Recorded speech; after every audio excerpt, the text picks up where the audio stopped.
एक समय की बात है। एक छोटे से गांव में जहां हरा भरा प्राकृतिक सौंदर्य सजा हुआ था, वहां एक बुद्धिमान बूढ़ा किसान राम नाम का निवास करता था। राम को उनकी ईमानदारी और दयालुता के लिए दूर दूर तक जाना जाता था। हालांकि राम की एक अजीब आदत थी। पूर्णिमा की रात्रि में वह जंगल में गायब हो जाते थे।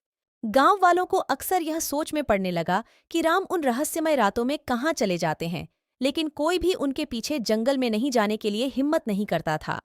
एक दिन एक उत्सुक युवक जिसका नाम अर्जुन था, इस रहस्य को सुलझाने का निर्णय लिया। वह गुप्त रूप से राम का पीछा करने लगा। जब वह जंगल में आगे बढ़े, जंगल में और गहराई से जाते हुए अर्जुन ने पेड़ों पर अजीब निशानों को ध्यान से देखा जो उनके मार्ग को निर्देशित कर रहे थे। एक लंबे सफर के बाद वे एक साफ स्थल तक पहुंचे जहां एक प्राचीन वृक्ष उच्च खड़ा था। राम ने वृक्ष के पास आकर एक गुप्त मंदिर को दिखाया। मंदिर के अंदर अर्जुन ने अत्यधिक धनों को पाया, मणियां, सोने के सिक्के और मूल्यवान वस्तुएं। राम ने समझाया कि वह जंगल के धनों का रक्षक था और उन्हें उन जिनकी मदद की आवश्यकता होती थी, मदद करने के लिए उपयोग किया जाता था।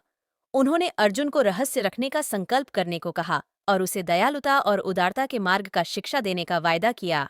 अर्जुन नई ज्ञान के साथ गांव में लौटा और हृदय में आभास हुआ कि उसने देखा और सीखा। वह खुद को राम के पदचारी बनाते हुए अपने आप को और भी समर्पित किया। वह गांव में सबसे उदार और सम्मानित व्यक्ति बन गया। वर्षों बीत गए और राम की सेहत धीरे धीरे बिगड़ने लगी। अपनी अंतिम समय में उन्होंने अर्जुन को अपने पास बुलाया और एक आखिरी रहस्य खोल दिया।